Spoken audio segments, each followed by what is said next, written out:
Hi viewers, welcome to Devasurya's Ethic Stories. Mahabharatam அத்தியாயம் 17 மகாபிரஸ்தானிக பர்வம்.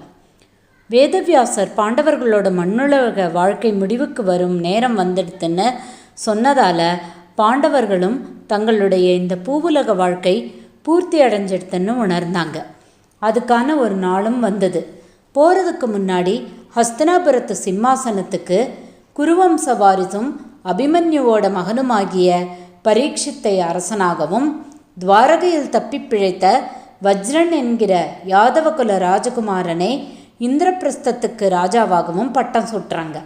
இந்த 2 இளம் ராஜகுமாரர்களை காப்பாற்றுற பொறுப்பை சுபத்ரை கிட்ட ஒப்படைக்கிறாங்க. குருவம்சத்தில் மீதமிருந்த யுயுத்சு என்கிற போர் வீரனை இந்த 2 அரசர்களுக்கும் காப்பாளனாக நியமிக்கிறாங்க.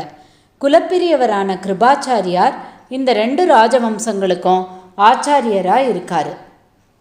இந்த நிகழ்ச்சிகள் எல்லாம் முடிஞ்ச பிறகு பாண்டவர்கள் 5 பேரும் திரௌபதியோட ஸ்வர்கலோகம் போக கிளம்புறாங்க. வனவாசம் போனபோது எந்த மாதிரி உடையணிஞ்சிருந்தாங்களோ அதே மாதிரியான உடைகளை போட்டுண்டு எல்லாரும் தங்களுடைய பயணத்தை துவக்கிறாங்க. அவங்க அந்த மாதிரி கிளம்பி போகிறத பார்த்த 2 தேசத்து மக்களும் ரொம்பவே கவலையும் வருத்தமும் அடையிறாங்க. ஆனால் வனவாசம் போன போது இருந்த மனநிலைமை இப்போது பாண்டவர்கள்கிட்ட இல்லாமல் ஸ்வர்கலோகம் போக போகிறோங்கிற சந்தோஷம் மட்டும்தான் அவங்க மனசு பூராவும் இருந்தது. அவங்களோட கடமைகள் எல்லாமே முடிஞ்சிட்டதால் இந்த நிறைவு அவங்களுக்கு ஏற்பட்டது. அப்படி போகும்போது வயதுக்கு ஏற்றபடி யுதிஷ்டிரன் முதலாவதாகவும் அவனைத் தொடர்ந்து பீமன், அர்ஜுனன், சகாதேவன், நகுலன், திரௌபதியும் பின்னாடி நடந்தாங்க. அப்படி போகும்போது நாய் ஒன்றும் திரௌபதியின் பின்னால் நடந்து வந்தது. முதல்ல அவங்க கிழக்கு திசையை நோக்கி நடந்தாங்க. கடற்கரை வழியாக போனாங்க. அப்படி போகும்போது அர்ஜுனன் தன்னோட காண்டீப வில்லையும் அம்புரா துணியையும் எடுத்துன்னு போனான். அப்படி போகும்போது அக்னி தேவதை அவங்க முன்னாடி வந்து காண்டவவனத்தை அழிப்பதற்காக அந்த வில்லும் அம்பும் அர்ஜுனனுக்கு தேவையாக இருந்ததுன்னும் அதுக்காக அதை வர்ண பகவானிடமிருந்து தான் அர்ஜுனனுக்கு வாங்கி கொடுத்ததாகவும் சொல்கிறார்.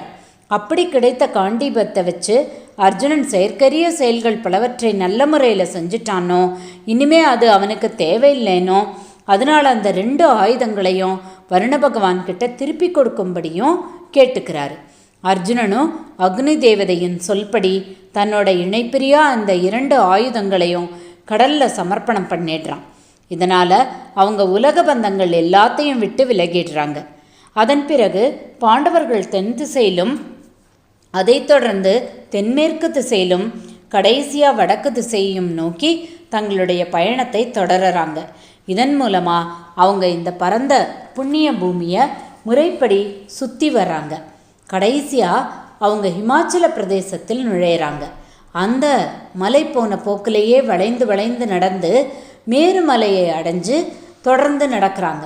அந்த மேருமலை வழியாக ஸ்வர்கலோகம் போக அவங்க நினைக்கிறாங்க. அப்படி நடக்க ஆரம்பித்ததும் திடீரென்று திரௌபதி தரையில் விழுந்து இறந்து போகிறாள்.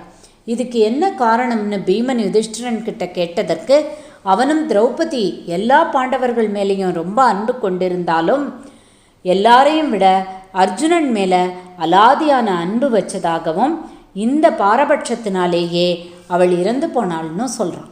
கொஞ்ச நேரத்தில் சகாதேவன் இறந்து போகிறான். அதுக்கு காரணமான அவனுக்கு தன்னோட சாஸ்திர ஞானத்தில் தனக்கு நிகராக யாரும் இல்லைங்கிற கர்வம் தான் காரணம்னு யுதிஷ்டிரன் சொல்கிறாரு. பிறகு நகுலனும் இறந்து போகிறான். அதுக்கு அவனுடைய மேனி அழகு பற்றிய கர்வமே காரணம்னு சொல்கிறாரு. அதே மாதிரியே கொஞ்ச நேரத்தில் அர்ஜுனனும் தரையில் விழுந்து இறந்து போகிறான்.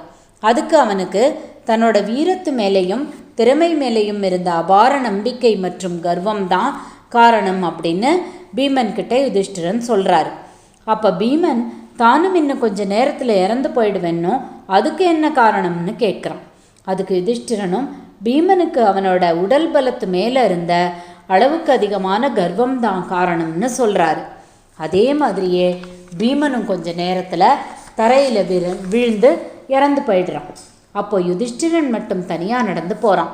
அவன் கூட அந்த நாயும் தொடர்ந்து நடந்து வந்தது. அப்போ ஸ்வர்கலோகத்திலிருந்து இந்திரனுடைய விமானம் வந்தது. இந்திரனும் அவனை அதில் பூத உடலோடையே ஏறி வர சொல்கிறார். அதுக்கு யுதிஷ்டிரன் தன்னோட கூட நடந்து வந்த சகோதரர்களும் மனைவியும் என்ன ஆனார்கள்னு தெரியாமல் தன்னால் அதில் ஏறி வர முடியாதுன்னு சொல்கிறான். அதுக்கு இந்திரன் அவங்க இறந்து போன போது அவங்கள ஏன் திரும்பி பார்க்காம நடந்தேன்னு கேட்க, அதுக்கு யுதிஷ்டிரனும் அவங்க எல்லாரும் ஒரு விதமான பற்றுதலுடன் இருந்ததாலேயே இறந்து போனாங்கன்னோ, ஒரு லட்சிய பயணம் நடக்கும்போது பாசத்தினாலேயோ இல்லை வேறு ஏதாவது காரணத்தினாலேயோ திரும்பி பார்க்காம நடக்கணும்னோ, தான் அந்த மாதிரி திரும்பி பார்த்துருந்தா தானும் இறந்து போயிருப்பேன்னு சொல்கிறான். இதனால் மகிழ்ச்சியான இந்திரன் அவங்க பூத உடலை விட்டு விலகி ஏற்கனவே சொர்க்கலோகம் வந்துட்டாங்கன்னோ, யுதிஷ்டிரன் மாத்திரமே தர்ம நெறிப்படி வாழ்ந்து வந்ததால் இந்த பூத உடலோடைய சொர்க்கலோகம் வரலாம்னு சொல்கிறார். இதை கேட்ட யுதிஷ்டிரன் அந்த ரதத்தில் ஏற நினைக்கும் போது அவன் பின்னாடி வந்த நாய் அந்த ரதத்தில் முதல்ல ஏற முயற்சிக்கிறது. அதுக்கு இந்திரன் நாய்க்கு ஸ்வர்கலோகத்தில் இடமில்லைன்னு சொல்லி அதை தடுக்கிறாரு.